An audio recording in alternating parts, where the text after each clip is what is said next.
তুমি তোমার স্ত্রীকে তোমার বাড়ি ছাড়া কোথাও যেতে দিও না। লতা থরকাইল্লা ফিল বাড়িতে, তুমি তোমার বাড়ি ছাড়া তোমার স্ত্রীকে কোথাও যেতে দিও না। চাচির বাড়ি যেতে পারে না, খালার বাড়ি যেতে পারে না, নানির বাড়ি যেতে পারে না, মায়ের বাড়ি যেতে পারে না, জরুরি প্রয়োজন ছাড়া বাড়ি ত্যাগ করতে পারে না। বগুড়া বাজার তো বহু দূরের কথা, কা পুরুষের স্ত্রী বগুড়া বাজারে যায়? একেবারে নিম্ন শ্রেণীর, ইতর শ্রেণীর মানুষ যারা, তাদের স্ত্রীরা বাজারে যায়। কই, আমরা তো 30 বছর থেকে 90 সাল থেকে সংসার করছি, আমরা তো বাজার ভাবতেই পারি না। আমরা পুরুষ মানুষই যায় না, তো মহিলা মানুষ বহু দূরের কথা। বেঁচে নাই দুনিয়াতে? বেঁচে আছি তো আপনার চেয়ে ভালো আছে বলে আমার মনে হচ্ছে। এবং মান সম্মান দেখে খালি ছুটে বেড়াচ্ছে। আমি যদি আপনার এখানে সামনে দিয়ে হাঁটি, মানুষ খালি আমাকে সম্মান করার জন্য ছুটে চলে যায়। পৃথিবীর যে কোনো বিমানবন্দরে নামলে দেখবো যে পিছন থেকে মানুষ দৌড়ে আসছে। সৌদি আরব, কুয়েত, কাতার, বাহরাইন, আপনার দুবাই, আবুধাবি, ওমান, যেখানেই যাই সম্মান নিজে থেকে পাওয়া যাবে, উপরওয়ালার কাছে আছে। নিজের স্ত্রীকে বাজারে পাঠাবেন কেন?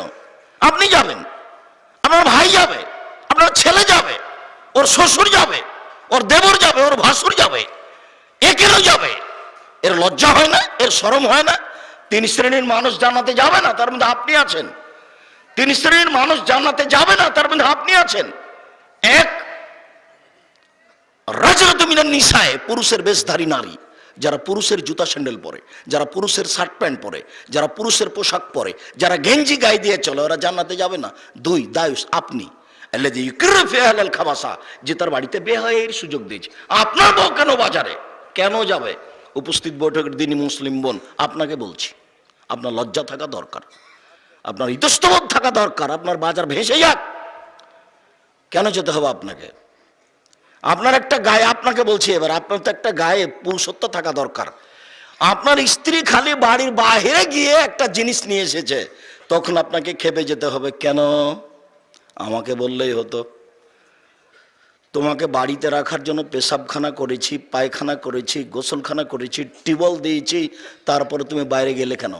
মনে রেখো, আমি আহমদ বলছি, তুমি আমার স্ত্রী, তোমাকে আমি সম্মান করতে চাই, তোমাকে আমি মূল্যায়ন করতে চাই। আমি তোমাকে আমার জীবনের চেয়ে বেশি ভালোবাসি। আল্লাহ তোমাকে যে উদ্দেশ্যে সৃষ্টি করেছেন, আমাকে শান্তি তৃপ্তি দেওয়ার জন্য আল্লাহ তোমাকে সৃষ্টি করেছেন। আমাকে শান্তি তৃপ্তি দেওয়ার জন্য আল্লাহ তোমাকে সৃষ্টি করেছেন, এ কথা আল্লাহ বলছেন। এরপরে যদি আমি তোমাকে দেখি বাইরে গিয়ে তুমি একটা খড় নিয়ে এসেছো, একটা কিছু নিয়ে এসেছো, তৃপ্তি হলো না, আমি কষ্ট পেয়েছি, দাঁত খুলে দেব। আমি তোমার স্বামী বলছি। চোখ যেভাবে ঘুরে বউ সেভাবে চলে, তার নাম ক্ষমতা। চোখ যেভাবে ঘুরে বউ সেভাবে চলে, তার নাম ক্ষমতা। উপস্থিত বৈঠকের মুসলিম বোন, আপনার লজ্জার দাবি রাখি। ঢং ঢং করে চলে হাট বাজার করে ভালো তরকারি রান্না করে জাতিকে কিছু দেখে কিছু করতে পারবেন না। জাহান্নাম রেডি হয়ে আছে। জাহান্নাম বলতে নারী আর নারী, জাহান্নাম বলতে নারী আর নারী। এগুলো দেখে কোনো লাভ নেই। ভালো রান্না করতে পারেন, এগুলো দেখে কোনো লাভ নেই। ভালো বাজার করতে পারেন, এগুলো দেখে কোনো লাভ নেই। আপনার স্বভাবের কারণে বাজার আপনার উপরে চেপে গেছে। কি কি স্বভাব? আপনাকে আপনার স্বামী একটা কাপড় কিনে নিয়ে এসে দিয়েছে, তখন আপনি বলছেন কাপড় ভালো লাগে না। কি কাপড় নিয়েছেন? 2-3 দিন দেখার পর আপনার স্বামী বলেছে তাহলে তুই বাজারে যা। এটা হয়েছে। আপনি যদি বলতে শিখতেন আমি হামিদপুরের গ্রামের মেয়ে, আমি অত বুঝি না, আপনি যাহাই আনিবেন তাহাতেই আমি খুশি রইয়াছি, তখন শয়তানের সুযোগ পাবে না। আর যখন আপনার অভিমান বেড়ে যাবে, তখন শয়তান আপনাকে খেপিয়ে তুলবে, বল যে আরো ভালো, আরো ভালো, আরো ভালো। যেটা আনবে সেটাই ভালো লাগে না, যেটা করে সেটাই ভালো লাগে না, মানে অভিমান আরো ভালো। তখন শয়তান ওকে খেপিয়ে তুলেছে, শেষ পর্যন্ত বলেছে তুই বাজার যা।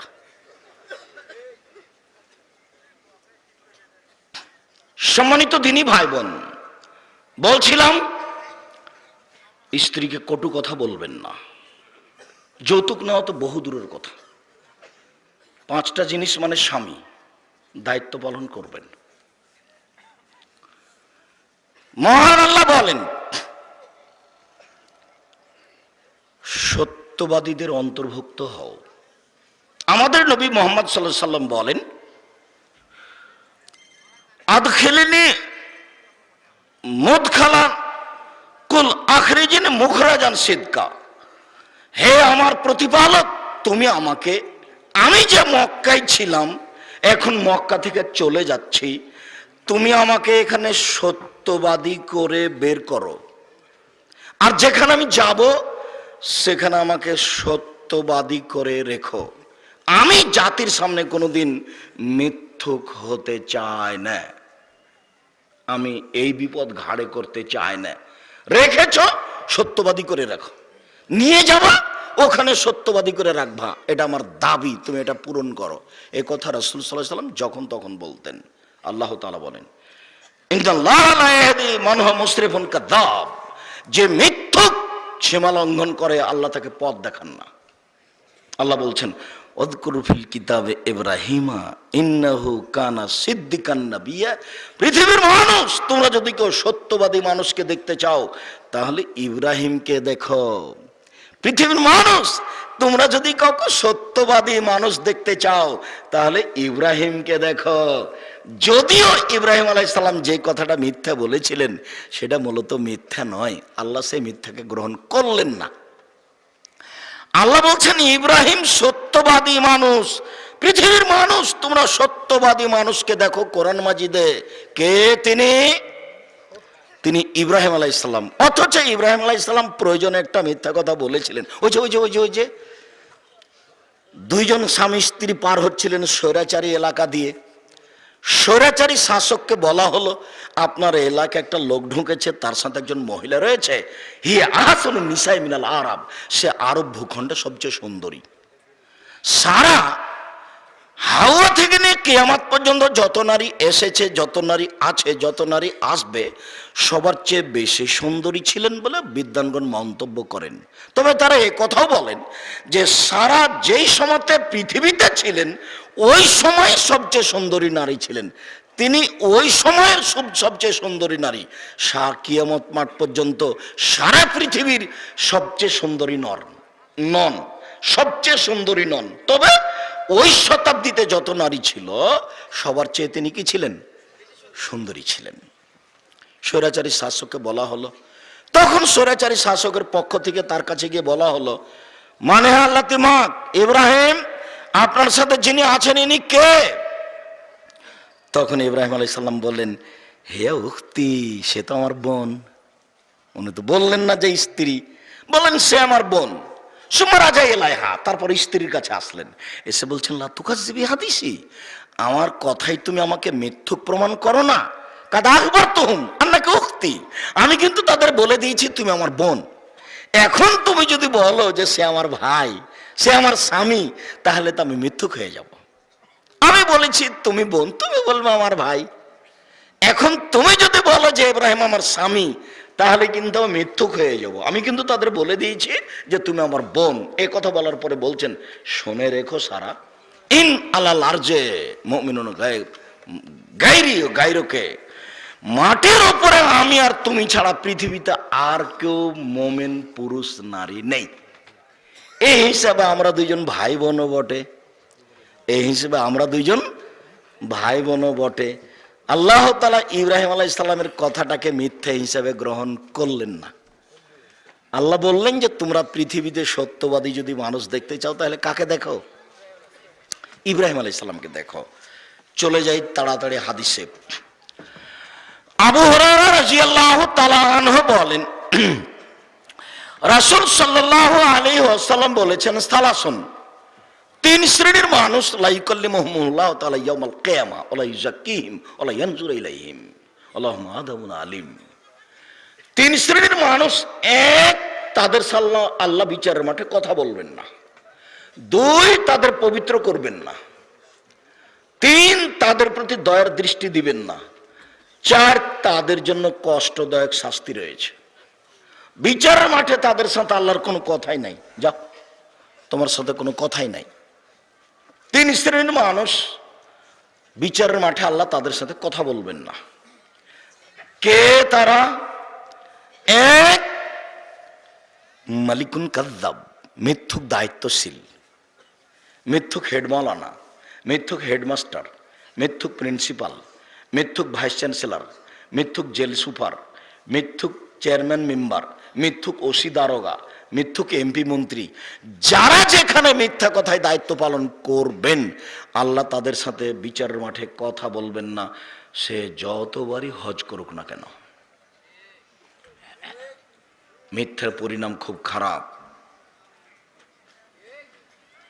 সে যেই হোক না কেন মিথ্যার পরিণাম খুব ভয়াবহ। এক খেয়ালে চেয়ে থাকবেন অল্প সময়, কথার 19-20 হয় না যেন। আর কোনো প্রয়োজন দেখাবেন না আমাকে, দয়া করে আধা ঘন্টা 20 মিনিট আমাকে কোনো প্রয়োজন দেখাবেন না যে আমি একটু পেশাব করে আসি, একটু চা খেয়ে আসি, একটু গল্প করে আসি, এরকম নোংরা আচরণ আমাকে দেখাবেন না দয়া করে। আপনাকে আমি অনেক ভালোবাসি, আর আপনার ভালোবাসারই সুবাদে আমি খুব কষ্ট করে এসেছি। আমি ঢাকা হয়ে সিরাজগঞ্জ হয়ে ভোরে পৌঁছেছি রাজশাহী, সকালে গাড়িতে আমি দিনাজপুর গেছি, দিনাজপুরে সারাদিন এভাবে থেকেছি, দিনাজপুর থেকে আমি ঘুরে গাইবান্ধা হয়ে এখানে আসছি। কাজে আপনি আমাকে ক্লান্তি দেখাবেন না যে আমি সকাল সন্ধ্যা থেকে বসে আছি, আমি আপনার চেয়ে ক্লান্ত, এইটা আপনি আমাকে দেখাবেন না দয়া করে। আপনাকে আমি অনেক ভালোবাসি। আর আপনারা কোনো প্রয়োজনীয় কোনো কথা স্টেজে বলবেন না। পাখি যেন মনে করে সবাই পাথর, একবার এক খেলে চেয়ে থাকবেন পাথরের মতো। আর তোমরা যারা দায়িত্ব পালন করছো, যারা ডান বাম দিয়ে হাঁটছে, ওরা কিন্তু মনে করছে আমরা নাগালের বাইরে আছি। তোমরা ছেলেরা ভিতরে পাহারা দাও এবং বাইরে পাহারা দাও, কোনো মানুষ চলাচল করতে পাবে না, তার কোনো প্রয়োজন গ্রহণ হবে না। এখন কোনো প্রয়োজন ঢং দেখাবেন না আমাকে। নিজেকে আপনি গরু ছাগল মনে করিয়েন না, আমি আপনাকে মানুষ মনে করছি, অতএব আপনি নিজেকে পশু প্রাণী মনে করিয়েন না। একটা বাক্যের মূল্য 1 কোটি টাকা, এই হিসেবে আপনি বসে থাকেন। আমার জীবনে আমি কোনোদিন কেসা কাহিনী বলিনি, আমার জীবনে আমি কোনোদিন অপ্রয়োজনীয় বাক্য বলিনি, কোনোদিন আমি হানাফিদের বিরুদ্ধে একটা বাক্য বলিনি, কোনোদিন আমি দল মাঝাব নিয়ে একটা বাক্য বলিনি, সরকার বিরুদ্ধে একটা বাক্য কোনোদিন বলতে যায়নি। 3 শ্রেণীর মানুষের সাথে আল্লাহ কথা বলবেন না, এ কথা মুহাম্মদ সাল্লাল্লাহু আলাইহি ওয়াসাল্লাম বলেন। তার মধ্যে একজন মিথ্যুক দায়িত্বশীল, 2 শাইখুন জানিন, বেশি বয়সে জেনা করে যায়। কোথা থেকে দৌড়ে আসার কোথায় একটু এখন ক্ষতিগ্রস্ত করলো, আবার আপনাদের পাশ থেকে উঠে যায়, খেয়াল করেন না। দ্বিতীয় হচ্ছে শাইখুন জানিন, বেশি বয়সে জেনা করে যে, জেনা এমনিতেই মহাপাপ। 3 শ্রেণীর মানুষের ফাঁসির ঘোষণা আছে, হত্যার ঘোষণা আছে পাপের কারণে। 2 শ্রেণীর মানুষ বেঁচে যাওয়ার পথ আছে, 1 শ্রেণীর মানুষের বাঁচার কোনো পথ নেই। 1 কেসাস, আপনি যদি আমাকে হত্যা করেন, আমার বাপ মা আপনাকে হত্যা করে নেবে, তার নাম কেসাস। তবে আপনার বাঁচার পথ আছে, আপনাকে ফাঁসির মঞ্চে নিয়ে যাওয়া হয়েছে, আমার বাপ মা বলছে আচ্ছা থাক থাক থাক থাক, মাফ করে দিলাম মাফ করে দিলাম, তখন আপনাকে ফাঁসির মঞ্চ থেকে নামিয়ে নেওয়া হবে। পাপ ছিল হত্যার যোগ্য, কিন্তু আমার বাপ মা ছেড়ে দেওয়ার কারণে এটা মাফ হয়ে গেল। 2 মুরতাদ, আপনি বললেন কোরআন মাজিদ আমি মানি না, মুসলিম শাসক আপনাকে ফাঁসির মঞ্চে নিয়ে গেল, ফাঁসি দিবে, যখন মঞ্চে নিয়ে গেছে গলায় ফাঁস দিয়েছে, আপনি বলছেন না না না আমার ভুল হয়েছে, আমার ভুল হয়েছে। কোরআন মাজিদ আল্লাহর কালাম, কোরআন মাজিদ আল্লাহর বিধান, তো আপনাকে নামিয়ে নেওয়া হলো, পাপ ছিল হত্যার যোগ্য। 3 জেনা করবে যে, বিবাহ করার পরে তাকে হত্যা করতে হবে। জেনা করা যদি কেউ বিবাহ করার পরে, তাহলে তাকে বাঁচানোর পথ পৃথিবীতে নেই, কোনো পথই নেই। আল্লাহ ওই পথে উঠিয়ে দিয়েছেন, বিবাহ করার পরে কেউ যদি জেনা করে, তাহলে তার বেঁচে থাকার পৃথিবীতে কোনো পথঘাট নেই। তাকে যদি বাঁচাতে হয়, মুহাম্মদ সাল্লাল্লাহু আলাইহি ওয়াসাল্লামকে আবার দুনিয়াতে আসতে হবে। অবশ্য তিনি দুনিয়াতে থেকেও মানুষকে এইখান থেকে বাঁচাতে পারেননি।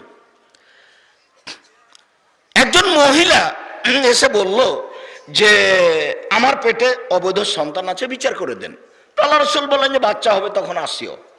তো বাচ্চা যেদিন হয়েছে সেদিনই ওই একটা ন্যাকড়াতে করে জড়িয়ে নিয়ে চলে, এই দেখেন বাচ্চা হয়েছে, বিচার করে দেন।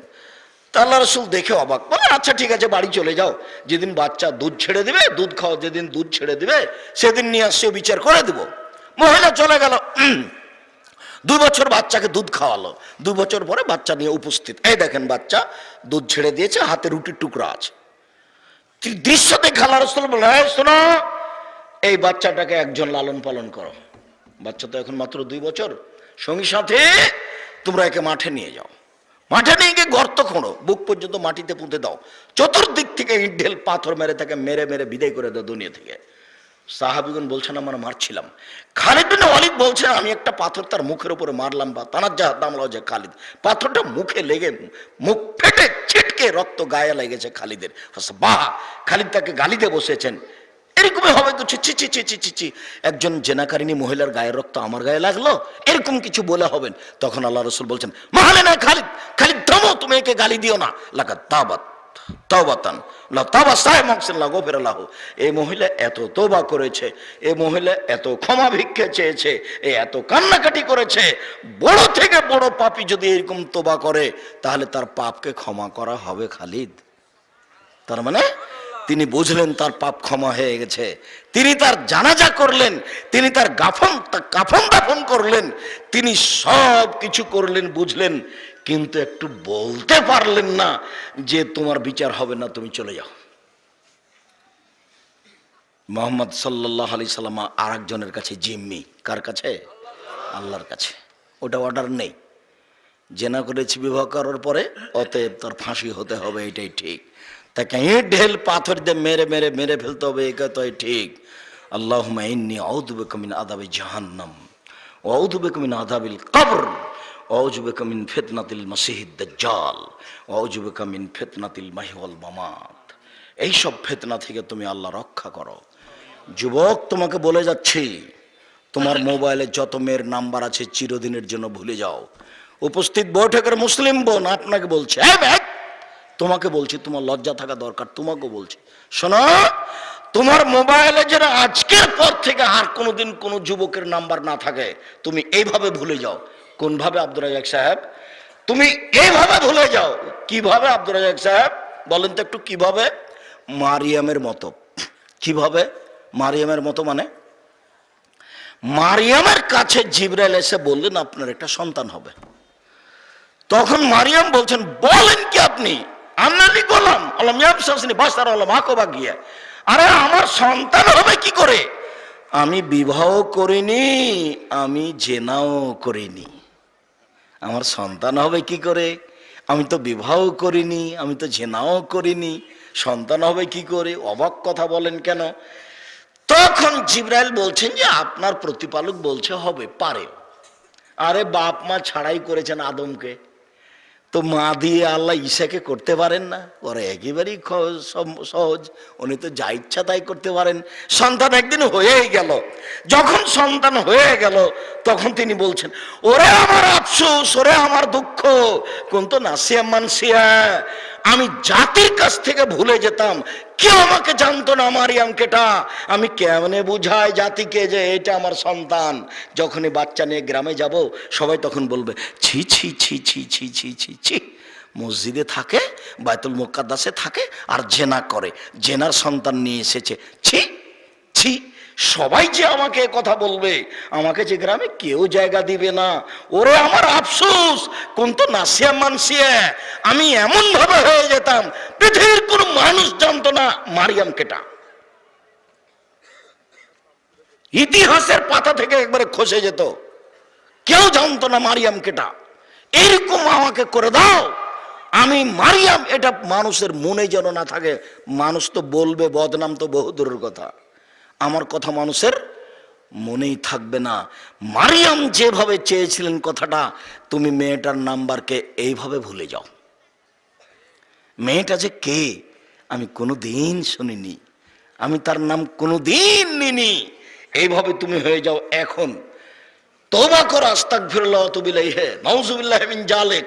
রাতে যদি আবার তোমার হাতটা মোবাইলে যায় তো তখন তুমি লাফ দিয়ে ল্যাপটা দূরে সরে ফেলে দিয়ে মুখে এভাবে পায়ে লাথি মারিও, এই শয়তান তোর মুখে লাথি মারি, নাউযুবিল্লাহি মিন জালিক, নাউযুবিল্লাহি মিন জালিক, শয়তান তার মুখে তোর লাথি মারি।